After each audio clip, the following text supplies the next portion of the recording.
Megan Lim. Kilalang isang magaling na abogada. Kinidnap siya ng isang tanyag ng businessman upang di makulong sa kasong pagsasarin ng mga ari-arian at pandaraya sa negosyo. Ngunit sa paglipas ng mga araw habang magkasama sila, nahulog ang loob ng binata sa dalaga. At bilang abogada may sinumpaan siyang tungkulin at kailangan sumunod sa batas. Nakulong ang binata pagkatapos ilaman niyang dinadala niya ang sanggol sa sinapupunan niya. Paano niya matatanggap sa sarili na siya ang nagpakulong sa ama nang dinadala niya? Siya rin kaya ang tatayong abogado nito para mapawalan ng sala ang binata? Prologue. Megan's POV. You planned this all along? Mariin niyang sabi sa akin. Nanlilisik ang mga mata niya habang nakatitig sa akin. Pakiramdam ko pa sinusunog niyang kaluluwa ko. Naparunok ako, ngunit hindi ako nagbaba ng tila tinumbasan ko ang makamandag niyang titig. Ngayon pa ba ako magpapatalo gayong nasa labas na ang mga kakampi ko? Narinig ko na rin ang sirena ng police car sa labas ng mansyon. Kasalukuyang nasa sala kami dahil kabababa lang namin para kumain. Tinitigan niya ako na para bang hinihiwa niyang buo kong katawan. Sa tingin mo ay mapapatawad kita sa ginawa mo sa akin, Marcos? You're daydreaming. Lahat ba ng pinakita mo sa akin kasinungalingan lamang? Tanong niya. Lumapit pa siya sa akin. Huminto sa harap ko na isang dangkal na lang pagitan naming dalawa. Lahat ba yon plano mo lang para talunin ako? Nanlumo ako dahil sa boses niya. He is hurt, lost, and defeated. Tiningala ko siya. Akala ko ba matalino ka? Hindi ba minsan sumagi sa isip mo na pinapaikot lang kita, ha? Nasaan ngayon ang utak mo? Nasaan? Nakangisi kong tanong. His jaws clenched. Ang mga mata niya ay matalim at tumingin sa akin. Nagulat ako nang bigla niyang hawakan ng panga. Nasaktan ako sa paraan ng pagkakahawak niya noon. Para niya akong dinudurog. Ramdam na ramdam ko ang pahanginig ng kamay ko. Kung iniisip mo na makakawala ka sa akin, nagkakamali ka, Megan. I will fight for you. I will fight against all of them just to be with you. He shouted. Bitiwan mo ko. Sigaw ko sa kanya. Kahit nasasaktan ng pangakong hawak niya, nagawa ko pa rin pagpapaluin ang kamay niya doon. Nabitawan niya ang pangako. Inaplos ko yon dahil sa tindi ng sakit. I hate you. I loathe you. You're going to hell. Hilaw siyang umiti sa akin. If you're in the hell, I will go there to get you. Bulyaw niya sa akin. I slapped him. Hindi ko siya natinag. Muli ko siyang sinampal. Sobrang lakas na para magmarkaron ang kamay ko. Chapter 1.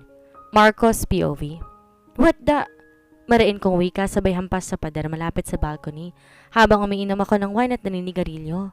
I'm in my palace, at Maxwell Palace, located in Granada, Spain. Bigla ko naalalang maangas sa mukha ni Attorney Megan Lim habang pinapaliwanag sa akin ng mga dokumento tungkol sa isang kontratang nilipat ko sa pangalan ko. Nakapangalan na yon kay JC Beredo. I cheated and tricked his wife. Magkasabot kami ni Lainey, ang best friend ni Amaya. Hindi ko makalimutan ang magandang mukha ni Megan. Maangas man to pero hindi yun nakakabawa sa kanyang taglay na kagandahan. She's only wearing a black suit. Hindi man sexy sa paningin ng iba dahil pangkaraniwan lamang yon na sinusuot ng mga abogado. Pero sa mga mata ko, she is the prettiest and sexiest woman I have ever seen. I fucked a lot of women before, only to pleasure myself. Para lang silang mga laruan sa paningin ko. When I'm done, I threw them away. I promised to myself na babalikan ko siya sa Pilipinas. Even she's my enemy, gagamitin kong lahat ng kakayahan ko. Maangkin ko lamang siya. Pinatay ko ang sigarilyo ko sa ibabaw ng ashtray at tinungga ang huling laman ng wine glass. Magkakasabay ang mura ko habang nakatayo sa harap ng balcony at pinagmamasa ng labas. I cannot forget her beautiful figure. Kung saan ko ibaling ang paningin ko, yung mukha niya pa rin na nakikita ko. Ano bang tawag dito? Mad love. Napangawi na lamang ako sabay sapo sa baba ko. Hindi nagtagal narinig kong bumukas ang pinto. I saw my sister innocently smiling at me. Kasalukuyan nag-aaral pa si Diana on secondary, grade 12, sa London. Napauwi lang siya dito dahil may semestral break silang 2 weeks, and after that, babalik na rin siya doon. Our parents were dead in a plane crash accident, and our uncle is the only one taking care of us since then. Nasa London ito, at sa kanya na nakatira si Diana. Nagsimula na mag-aral siya sa London. He was like our real father. Minahal niya kami magkakapatid na parang tunay na anak. Hola hermano, ¿cómo estás? Nakangiti niyang bati sa akin. She used Spanish language which means hello brother, how are you? I smiled back at her and hugged her tightly. How's my baby? Tanong ko sabay hawak sa ulo niya. Dalagan-dalaga na siya kaya hindi ko na napaglalaro ng buhok niya para guluhin. She hated it when I do that. I am very fine, kuya. I miss you so much. Mas sinigpitan niya ang pagkakayakap sa akin. Nilubog pa ang mukha sa bandang dibdib ko. I missed her too. Sa tuwing umaalis ako ng bansa, siya agad ang inaalala ko. I think you need to learn Tagalog language from now on. Sabi ko sa kanya. Kumala siya sa pagkakayakap sa akin at pinanliitan ako ng mata. I know some Tagalog words. Would you like to hear them? She is so cute while biting her forefinger. Sige nga. Nakangiti kong hamon sa kanya. Ang gwapo mo, kuya? Nauutal pa niyang sabi na siya namang kinakatawa ko. I laughed loudly and stared at her. Inawakan kong pisngi niya at ginurot. Much better. Learn more, sweetheart.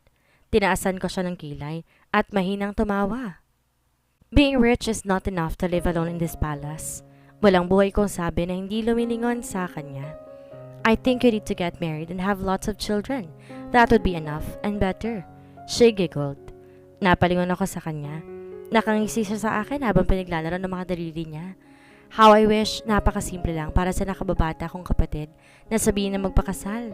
Yes, 31 na ako, pero hindi ko pa naisip ang bumuo ng sariling pamilya. Married? Tanong ko. Nagsalubong ang kilay ko nang bigla itong tumawa. She nodded and smiled. Yes, get married. You are already brothers, so get married and have a lot of children. To whom? Tanong ko. Tiningnan ko siya ng diretsyo. To Alana, kuya. Sinabayan pa siya ng malakas na tawa. Kumunot ang noo ko nang bagitin niya si Alana. Alana wants my bedded partner. Pero hindi ko pa nasasabi kay Diana na nag-split na kami dahil nahuli ko siyang may kalampungan na iba. Don't mention her. Kunot noo kong sagot. Why? You guys broke up? Tanong niya. Tinakpan pa ang bibig at namilog ang mata niyang napatitig sa akin. Malakas akong bumuntong hininga kaya't nagsalita siyang muli. What really happened? Pangulit niya pa. She's your current girlfriend, right? Dagdag pa niya. She is not my girlfriend anymore. Do not use that term, girlfriend. Pinagtatawanan na lang ako at nagpapaalam na rin na bababa na sa kusina upang tumulong para sa hapunan namin. We have 6 maids actually, pero hobby talaga ni Diana ang magluto. Iniisip ko pa nga na napakaswerte na magiging asawa niya. Nakakaselos. Napapailing na lamang ako. Pagkatapos namin maghapunan, tinawag ko siya para kausapin. Bala ko sana magpaalam para pumunta ng Pilipinas. I cannot wait to see my love, my angel. Napapailing na lang ako sa tuwing naisip ko si Megan. Lalo na't kiniklaim ko na siyang pagmamayari ko. What do you want to talk, kuya? Parang bored pa itong nagtanong sa akin. Umupo siya sa sofa paharap sa working table ko. Diana, sweetheart, I am leaving after tomorrow. Naggangat siya ng tingin sa akin. Her eyes were questioning. To where? Malungkot ang kanyang mga mata. I know she wants to be with me all the time, lalo na kapag ganitong sem break. Wala siyang sinasayang na oras at bumabalik ng Spain makita lamang ako. Ganon din ako. Pero kailangan ko nang bumalik sa Pilipinas. Hindi lang para kay Megan kundi para harangin siya sa balak niyang pagbawi ng sisimulan kong proyekto. A designing department. In the Philippines, I will stay there for 1 or 2 weeks. Bumuntong hininga ako dahil nababasa ko sa mukha niyang lungkot. And you need to go back to London after I left. Dugtong ko pa, pero nakikinig na lamang siya sa akin. Nilapitan ko siya at tinapos sa buhok niya sabay halik sa noo niya. Don't be sad, sweetheart. There is a plenty of time. When I get back, I'll visit you there. She only nodded. Hinaplos ko ang pisngi niya. Nagpipigil lang siya na wag umiyak. I promise. Itinaas ko pa ang kamay ko na parang nanunumpa ako sa kanya. And finally, she smiled at me. Keep your promise, kuya. Niyakap niya ako na mahigpit. I will, sweetheart. Gumanti ako ng yakap sa kanya na mas mahigpit. Kinabukasan, inayos ko na rin ang flight ni Diana pabalik sa London. Gusto ko sabay kaming pupunta ng airport. She'll be going to London and I'll be going to the Philippines. Inayos ko na mga dapat kong ayusin at syempre, hindi naman mawawalay sa akin ang sidekick men ko na sina Ronald at Arthur. Kasama-kasama ko sila sa bawat travel ko, habang awalong bodyguards ko ay naiwan sa palace. 10 lahat ang bodyguards kong stay in, at kapag may alerto naman sa palasyo namin, may mga backup men pa akong tinatawagan. Naiiwan naman palagi sa palace ang consultant kong si Greg. He's working with my parents for almost 20 years now.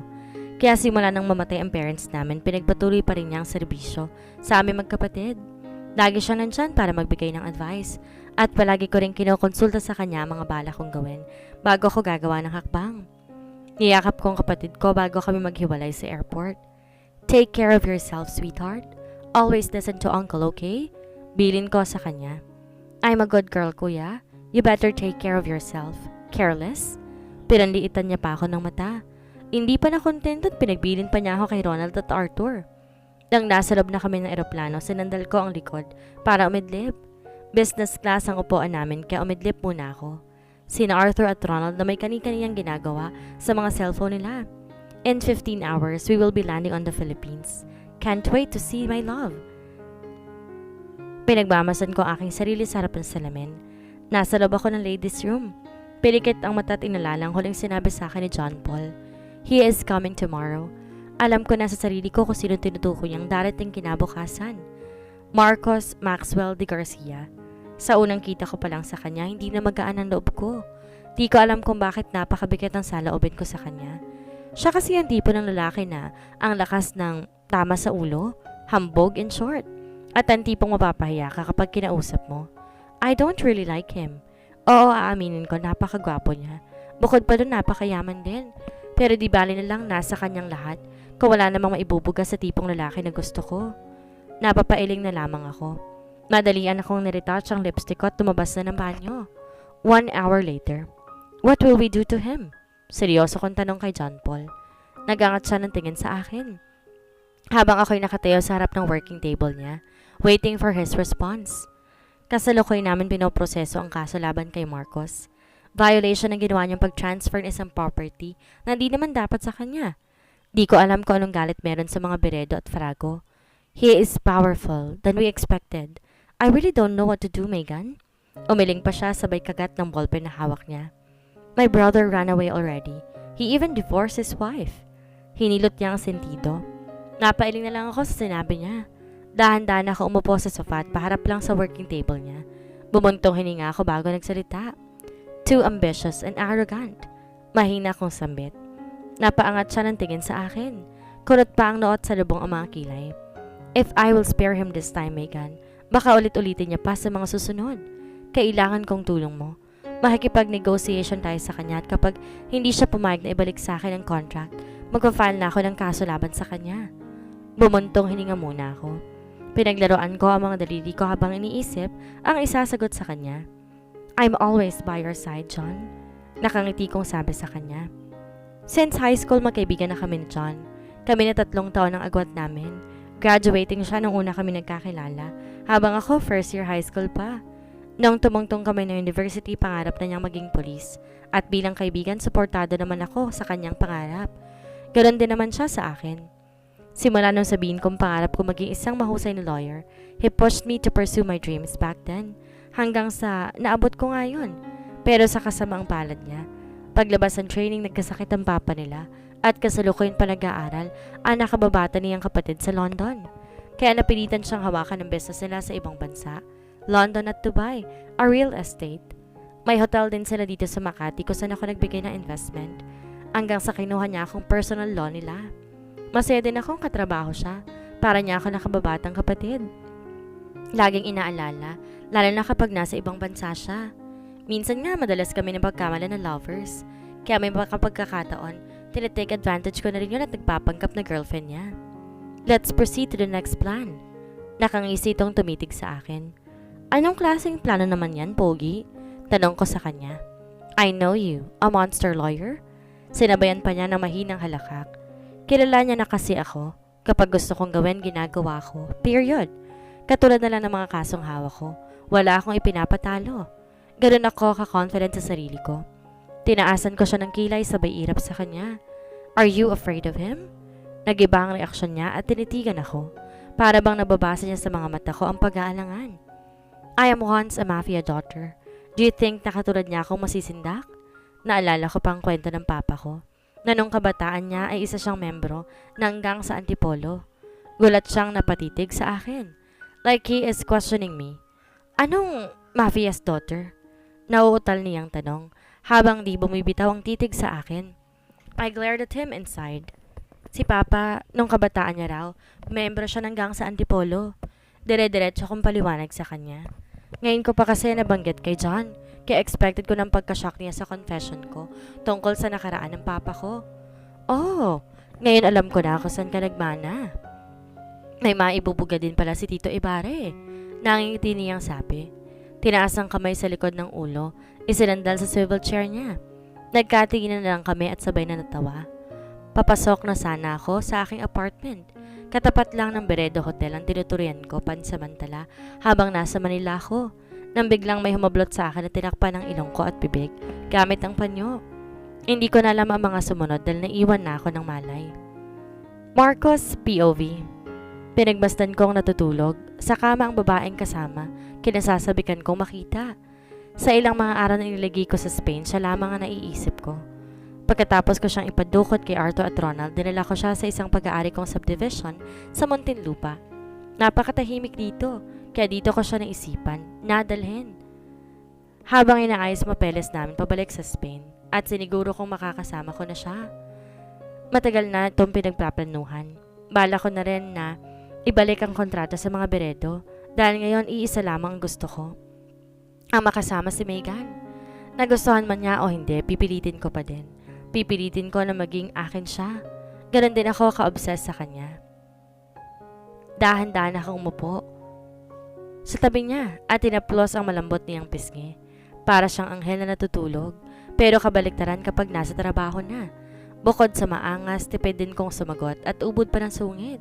Kaya naman pagkakataon ko nitong sulitin habang natutulog pa ang Dragon Lady. Bigla siyang gumalaw, kaya tinila ko ng mabilisan ng palad ko na nakalapat sa pisngi niya. Seryoso ko siyang tinignan at dahan-dahan naman niyang iminulat ang kanyang mga mata. Nang masilayan niya ang mukha ko, agad siyang napabalikwas ng bangon. Tila ba nakakita ng multo. Ngumisi ako sa kanya bago nagsalita. Finally, you're awake, attorney? Mahinahan kong bungad sa kanya pero may kasama pang ngisi. Kumunot ang noon niya. Hinilang kumot para mas lalo pang takpan ng sarili. Daig pa niya ang pinagsamantalahan sa arte niya ngayon. Nasaan ako? Why am I here? Sunod-sunod niyang tanong sa akin. Ngumisi ako sa kanya sabay tayo mula sa pagkakaupo sa gilid ng kama. In my home, tipid kong sagot. At bakit naman ako nandito sa bahay mo? She started to boast out in anger. Kinidnap kita. You cannot remember what happened to you a moment ago? Binalingan ko siya ng tingin. Bigla siyang tumayo at lumapit pa sa akin. That fast, baby? Balak ba niya akong yakapin? Tinitigan ko siya habang dahan-dahan papalapit sa kinatatayuan ko, sa kabilang side lamang ng kama. Nasa isang dangkal lamang ang pagitan namin ay bigla na lang akong sinampal ng malakas. How dare you? Maangas ang mukha niya na tila ba papatayin ako sa mga titig niya pa lamang. Inawakan ko ang pisnging sinampal niya. Binaliwala akong sakit, tumarap ako sa kanya na maayos. I smiled at her na para bang wala nangyari. If you slap me again, I will kiss you or bed you. Seryoso kong sabi na may kasama pang pananakot. She smirked at me. Baga pang inangat ang palad para sampalin ako ulit. Don't you dare do it again, attorney. Sabay agap sa kamay niya nakaangat sa ere. Inawakan ko ang kamay niya nang mahigpit. Nagpumiglas naman siya. Take off your dirty hands, Mr. Maxwell de Garcia. Utos niya pa sa akin. Pero hindi ko binigyan ng pansin. Nagkatitigan pa siya sa akin. Totoo pala ang profile ng babaeng ito. Napakatapang niya pala. Don't try me, attorney. Hindi mo pa ako kilala. Sabay bitaw sa kamay niya. Pero ang titig ko, hindi pa rin bumibitaw sa kanya. I don't fucking care who the hell you are. You have no right to command me. Pinagros pa niya ang kamay sa dibdib niya. Sharp tongue. I smirked at her then suddenly I smiled. Yung tipong inaasar ko siya sa mga pagkakataon to. I am leaving and do not expect me to say nice words next time. Nilampasan niya ako at naglakad papalapit sa may pinto. Nang marating na iyon ay pinihit niya ang kanyang seradura. Unfortunately, I locked the door. Tinignan ko na lang ginagawa niya hanggang sa balingan niya ako ng tingin. She pissed off. Tinaas ko ang kamay ko at kumisi sa kanya. Do you think that you can run away from me? Sabay turo ko pa sa utak ko. Pinanliitan niya ako ng mata like she's warning me. Mas lalo pa akong ngumisi. At tumawa ng malakas. Open the door, you idiot. Madiin kong sabi. I won't. Walang buhay kong pang-asar sa kanya. Malalaking hakbang na bumalik siya sa kama at binuhat ang lampshade na nakapatong sa drawer sa gilid ng kama ko.